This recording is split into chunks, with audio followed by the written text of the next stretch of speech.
जय हिंद, वंदे मातरम। दोस्तों, UP police final answer की आपकी आ चुकी है और फाइनल आंसर की आपका एज अ रिजल्ट होता है।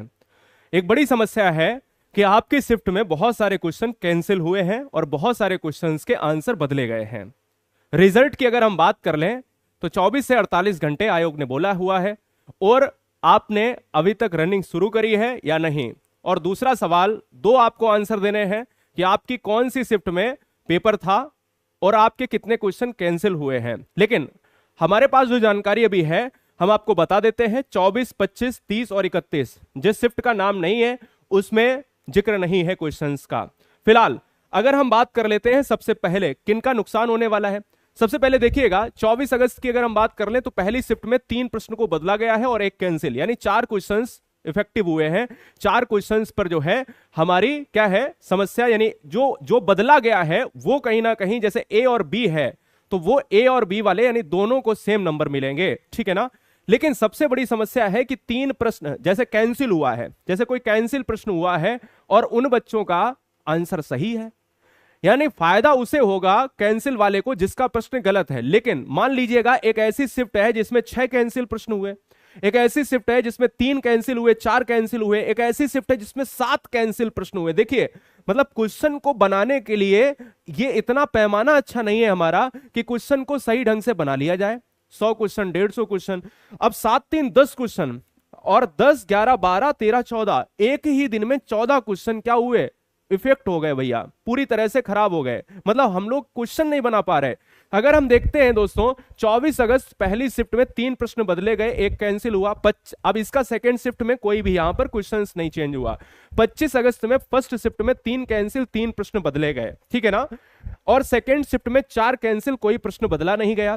30 अगस्त में पहली शिफ्ट में 1 कैंसिल, 2 बदले गए। 30 अगस्त में सेकंड शिफ्ट में 6 कैंसिल, 2 बदले गए।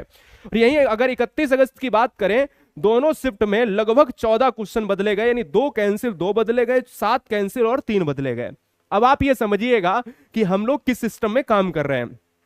लेकिन अगर हम बात कर ले फिजिकल के लिए, जब भी रिजल्ट की बात होती है और आंसर की फाइनल आ जाती है, रिजल्ट में टाइम नहीं लगता, कुछ घंटे का टाइम लगता है और कुछ दिन का टाइम लगता है डीवीपीएसटी से लेकर आपका फिजिकल।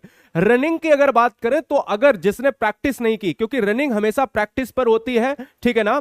ट्रैक पर आप दौड़ना शुरू करिए, आपके पास जो भी संसाधन है, जो भी आपके पास है ना, उसको शुरू करिए, भले ही आपने कभी भी रनिंग नहीं की हो, लेकिन ये बहुत आसान होता है। उत्तर प्रदेश पुलिस की अगर हम बात कर लें दोस्तों, ये हमारी वीडियो नोटिफिकेशन पर ज्यादा नहीं आती है। उत्तर प्रदेश पुलिस में आपके 2-3 क्वेश्चन हमारे हैं। अगर आप रनिंग कर रहे हो, देखिए अगर आपने रनिंग शुरू नहीं की है, अगर आप रनिंग की बात कर ले, देखिए सबसे पहले आपके जो डॉक्यूमेंट हैं, क्या ना सर, डॉक्यूमेंट हैं, वो क्या है, डॉक्यूमेंट हैं, वो आपके क्या होने चाहिए, कंप्लीट होने चाहिए। क्या होने चाहिए, कंप्लीट होने चाहिए डीवीपीएसटी के लिए। दूसरी चीज अगर हम बात कर लें, आपने अगर रनिंग नहीं शुरू की है, अगर शुरू कर दी है तो उसको क्या करिए, कंटिन्यू करिए। तीसरी चीज ये बिल्कुल आपके दिमाग में नहीं होना चाहिए कि सर हमारा जो है आंसर की, फाइनल आंसर की में इतना नंबर है तो फिर हम वीडियोस देखना स्टार्ट कर दें और हम ये देखें कि कुछ हमारा सिलेक्शन होगा या नहीं। सिलेक्शन जैसे ही आपका पीडीएफ में नेम होगा, जैसे ही पीडीएफ में नेम होगा, नाम होगा, वैसे ही मैं आपको बता देता हूं आपके पास रनिंग के लिए टाइम बिल्कुल नहीं मिलेगा।